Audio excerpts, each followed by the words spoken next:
Hello everyone and welcome back to Hobby Vault Wargaming. So this video I'm going to go through my update on the table that I've been building for the Crusade in the Pariah Nexus. Now the Pariah Nexus campaign book shows a variation of different types of city maps and various industrial complexes, and I think for my table the aim was to go for sort of a mix between the two, fairly more industrial than cityscape. So I'll leave you now just to have a look. This is the beginnings of my table.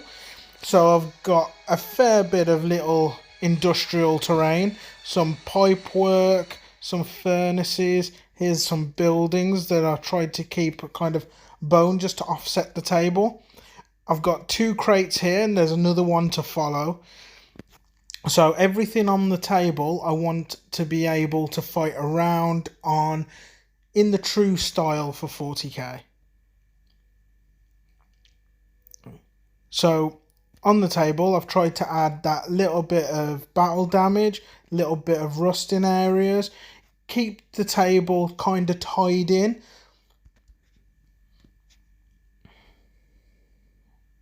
Now I've done a few extra pieces like these little tractors here and this furnace, and moving on from that I've got a plasma conduit. Here we are. Now I'm not sure if I'm going to have those separate or if I'm going to have them together, something like this, but they'll add. Now I've been using the tactical deployment and the data sheet cards to give myself a little heads up, because those are the kind of games that I'm looking to play, where we can use the data sheets, the battle zones, just to give that little bit more flavour when you play in the Pariah Nexus. Here's my current table. This has got my Crusade force for my Ultramarines on. Now in the last video I went through my Crusade force, and obviously there's my Storm Speeder. That's going to give me some extra points that I've used with the requisition.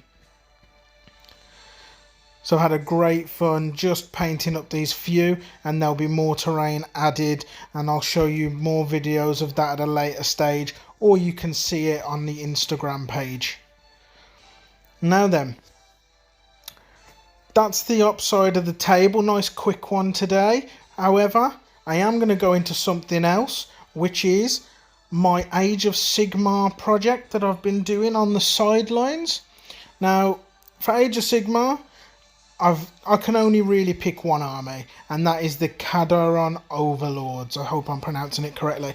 Anyway, so for these I've always been a dwarf player, and I will, as soon as I saw these come out, love them.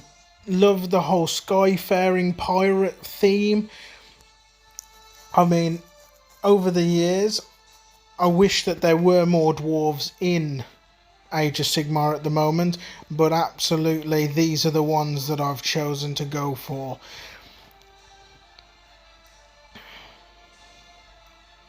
Now then, what I've decided to do with these is I took a load of the images and thought long and hard about how I wanted to build a force.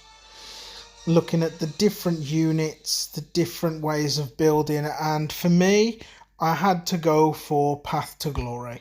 Now Path to Glory is in every battle tome.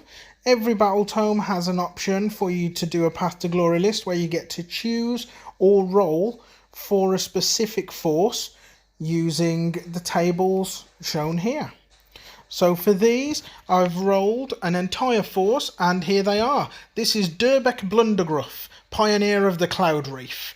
He's standing in for my Admiral. Then we've got the Brigands Brewers, a 10-man unit. Moving on from that, I've got my Heavy Artillery, my Kegmaster's Keel Guard. And then finally, I've got the Salty Stout Guard. Now I have done a second unit of these called the First Mates Fermenters, and this is my finished Path to Glory force. I will be showing more of this off on Instagram, so if you like this, check it out. Other than that, thanks for watching. Please give a like and subscribe and share with your friends. And if you do like it, follow us through. Thank you.